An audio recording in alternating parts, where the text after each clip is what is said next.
the end of the lane stood the Shrieking Eel Inn. Tide lanterns lit the way to it, their blue glow strengthening by the second in the rising magic, casting a watery sheen over the wonky timber frames and lime-washed walls. Over the porch, the rusty sign squeaked on its pole as if rocked by an invisible hand. The front door was completely bare. No handle, no bell, no knocker, no letterbox, no hidden latch or pull cord or even a keyhole. Anyone who didn't know better would have assumed it only opened from the inside. Ista did know better, though. She placed her palm on the wood. Above her fingertips, a faint line appeared, like the scratch of a well-sharpened claw. The line lengthened, curving to form a jagged circle around Ista's hand. When the circle was complete, the door swung inward, a low voice rumbling in greeting. "Welcome, wanderer. Enter and make your choice." Inside the stone-floored entrance hall, 2 lift carriages waited. Their safety grills formed of ornately patterned metalwork, shaped into snake-like river weeds and curling tentacles. Next to each lift was a brass plaque, one engraved with an arrow pointing down and the word business, the other with an upward arrow and the word pleasure.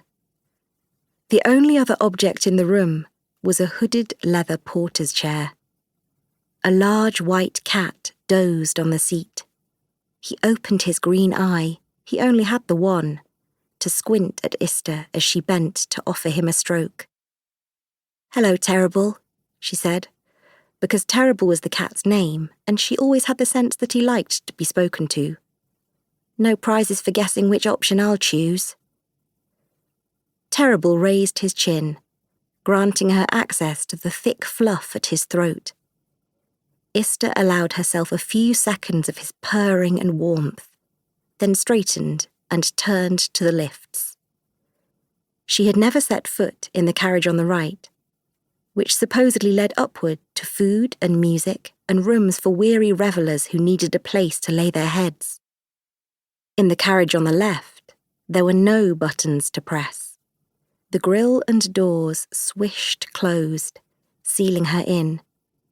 You had to be desperate or dangerous to come to the Shrieking Eel on business.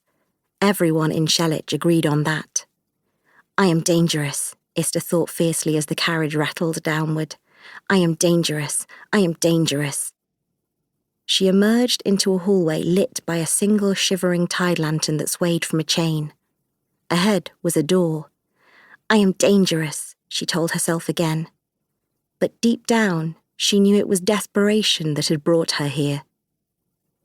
Before she could knock, a breeze swept up, blowing the door open and carrying her across the threshold as easily as a wave carries a piece of kelp to shore. The room in which she landed could have been labelled a study, a library, or even a workshop, depending on who was doing the labelling. Under different circumstances, Ista might have said it was cosy. The space was crammed with ancient-looking books and mismatched furniture, and shelf after shelf of what she thought of as curiosities, all kinds of trinkets and gadgets, from chutney spoons to microscopes to a whole menagerie of mechanical animals. Ista edged through the clutter, careful not to knock anything. "You summoned me?" At times like this, it was as though someone else was controlling her mouth. Someone older and much, much braver. They must have had control of her hands, too, because she didn't wipe her clammy palms on her coat or flatten the tuft of her short brown hair that was sticking out at an angle, no matter how much she wanted to. The reply came from the shadows on the far side of the room. "Hello, little thief. I have an errand for you." There was nothing cosy about Alexo Rokis. He was fox-faced and wolf-eyed, sharp all over, particularly at the chin and elbows. Everything else, from his age to how long he'd lived in the city, was slippery, but it was generally agreed that he had a finger in every black market pie in Shelwich, and a knack for letting silences stretch uncomfortably long, just as he did now. Ista felt his smirk like a burn. She kept her own face blank,